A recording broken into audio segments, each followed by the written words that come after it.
A growing number of French voters now perceive a clear connection between anti-Zionism and anti-Semitism. That's according to a new survey published by CRIF, the representative body of Jews in France. According to the findings published by the Allgemeine, asked whether it was possible to support the destruction of the State of Israel without being anti-Semitic, a full 63% of respondents answered that it was not. Of these, 29% were adamant that advocating Israel's destruction was always anti-Semitic, while 34% said this was true most of the time.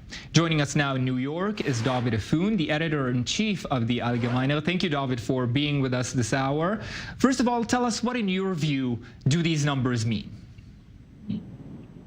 Well, it's very, very encouraging to see, especially coming from France, which has been the site of some of the most deadly attacks against Jewish targets in recent years.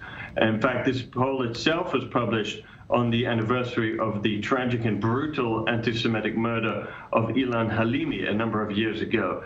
But the truth is, if you look at these attacks specifically, for example, the attack on the hyper-kasher supermarket by Mehdi Koulibaly and the Jewish school in Toulouse in the south of France by Mohamed Merah, you see that they were very much motivated in their own language and twisted justifications by a hatred and animosity towards the Jewish state and what they saw it as representing. So the fact that this is gaining wider understanding among the French public, I think, is vital to being able to avoid and defend against such attacks in the future. And the further, obviously, that this is understood in French society, the better off the French Jewish community has a chance of being. So, David, if I understand correctly, you're saying that the resurgence of the anti-Semitic attacks that we've seen in France and across Europe, some of them particularly horrible, have impacted these numbers and maybe how the French Jews in this case view Israel? I think it may be the case. It certainly seems that may be the case.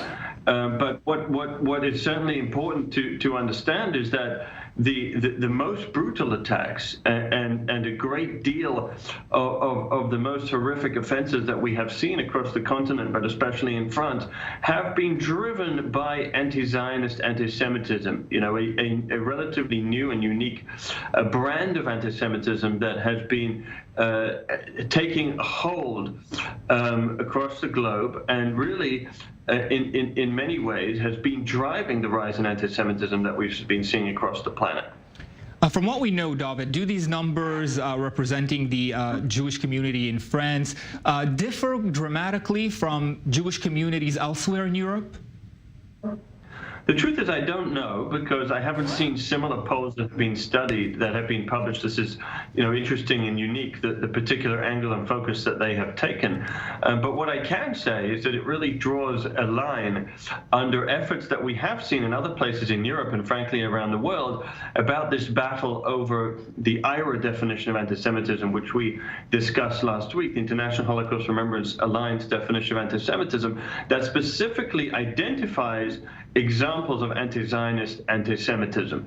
And the fact that it's been fought against so vociferously really underscores the pernicious nature of the anti-Zionist, the threat of anti-Zionist anti-Semitism. And obviously this poll is encouraging to see that there are many people that push back against it. In fact, there was one professor who we discussed last week who resigned from UCL over the college's pushback against the acceptance of IRA definition of anti-Semitism.